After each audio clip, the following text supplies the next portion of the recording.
Thank you all for coming along this afternoon and taking part in this whole process. We just had an overflow meeting outside which was huge, and it's a problem to deal with, but it's kind of a nice problem to deal with, isn't it, when you've got so many people wanting to come to an event that you have to have overflow meetings outside. And I want to say thank you to all the staff in the Crucible, because they've been absolutely brilliant and fantastic. They've been really helpful.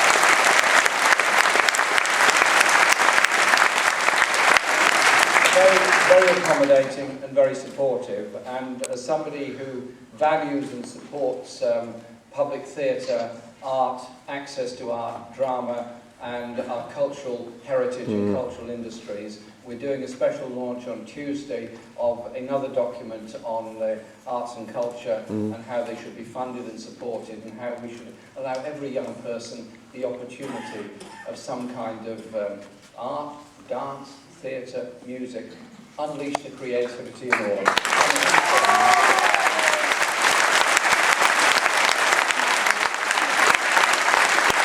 I'd like to also say a big thank you to all our volunteer team who put on all these events that we're doing. This morning we were in Derby, this evening we're going to Manchester for a big event there, and yesterday we did Plymouth and Exeter. It's all done by train, all done all over the country by train. This is the 83rd event we've done in this whole country.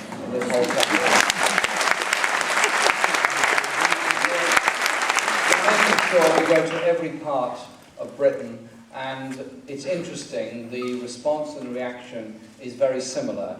Large crowds of people, young and old coming together, all ethnic groups, all faiths, huge diversity of people brought together because they want the opportunity to discuss serious political issues, but also, I think, partly because our campaign is not, absolutely not, based on the idea that politics is best done by being as abusive as possible to the person next to you, and they become even more abusive in reply, and then the third person becomes abusive to the first two, then a fourth one joins in and attacks the third for not attacking the second one sufficiently strongly, then a fifth one joins in and says you're all a bunch of muppets because I can be more abusive than the rest of you. And by that stage, sort of 99.9% of the population of the country are utterly turned off and think this is absolutely nothing whatsoever to do with them. I understand there's some very unpleasant things being said about us by a lot of newspapers and other people.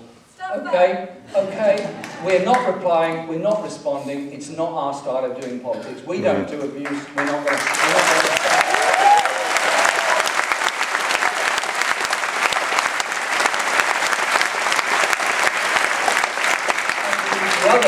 about our campaign is that it is about ideas, it is about giving space to those ideas. We've already sent out on Facebook pages and our own website pages a very large number of different documents on different aspects about youth, about involvement, about economy, about many, many things. But they're all ideas. They're not the last word on anything. None of us have the last word on anything. But it's an indication of the direction that I hope that the Labour Party and the Labour movement will go, that we go away from the idea of the all-seeing, all-knowing super celebrity leader that can decide all policies and pass them down the tree. Instead, we reverse the process and have everyone with their ideas coming together and passing the ideas up the tree. So we reach a consensus on how we go forward.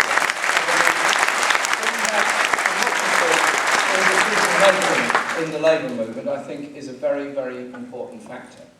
Now, this election campaign came about because we lost the general election in May. Like everyone here, I was very angry, I was very devastated, I was very shocked by that defeat. And indeed, whilst I suppose a lot of people now claim they could see it coming, yes, to some extent one could, because of the, I'll come back to this, the weakness of our message, but also you could see that there was a patchy result. Now, wonderful person sitting on my right here is Kat Fletcher, who has the misfortune to be the agent for Islington North during the general election campaign. Well, we had an incredible result. Thank you, Kat. It was all your good.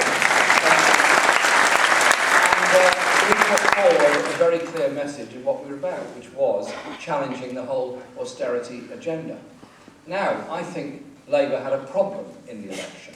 The problem was, going back to 2008, we had the banking crisis. The banking crisis was created by banks not being regulated, by excessive profits of those banks, by dodgy investments by those banks, by the subprime mortgage crisis in the USA, by excessive salaries to bank chief executives, by excessive bonuses to bank chief executives, and many others. And it was a crisis waiting to happen. It was not caused by the levels of pay to those that sweep our streets. It was not caused by the level of pay to nurses or to doctors or anyone else working hard in the public services. It was not brought about, actually, by supposedly excessive levels of government spending. It was brought about because of the greed and irresponsibility of banks, and they had to be taken into public ownership to prevent something worse happening. So far, so good, absolutely the right thing to do. One of the problems was that in taking them into public ownership, we didn't take proper control over what they did. So they were given, we bought shares, we gave them quantitative easing, we ensured they could carry on. And unfortunately, too many of them have simply carried on. And now, Osborne is selling off our shares in RBS at a loss. I think that is wrong. I don't think there is to sell. I think there are shares. When you look at the levels of sale this year of government assets, £30 billion worth of public assets have been sold off in 1 year, almost a fire sale in some cases. We've been looking into this, and as in 1997, when Gordon Brown introduced a windfall tax on those that had made excessive profits out of privatisation of utilities, I think we should look very hard and very long at the value of public assets and what they're sold, and say to anyone thinking about buying them, hang on a minute, if you bought them undervalued, if you bought them and made a huge profit out of the undervaluing of public assets, if you bought them and made a killing out of it, we think the public as a whole deserve their money back. So it's not taken away.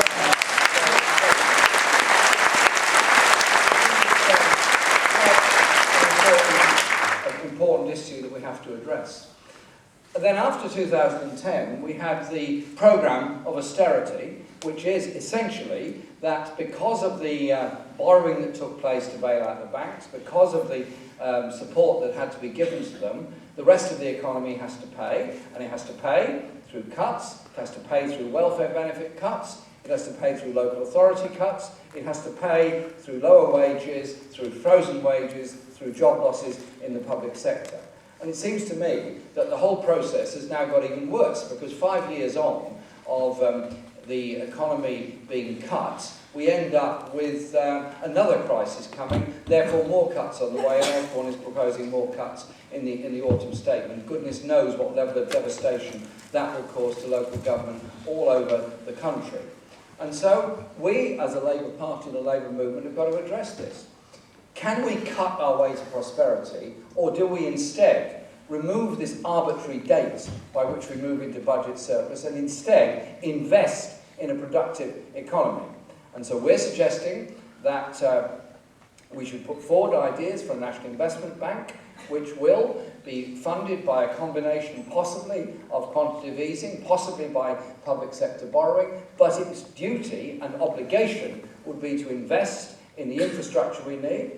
Midland Main Line is one of them, Leeds to Manchester Line is another of them, housing needs all over the country, investing in new jobs in the industry, investing in high technology jobs, and investing in green energy jobs. All of that helps to grow and expand the economy.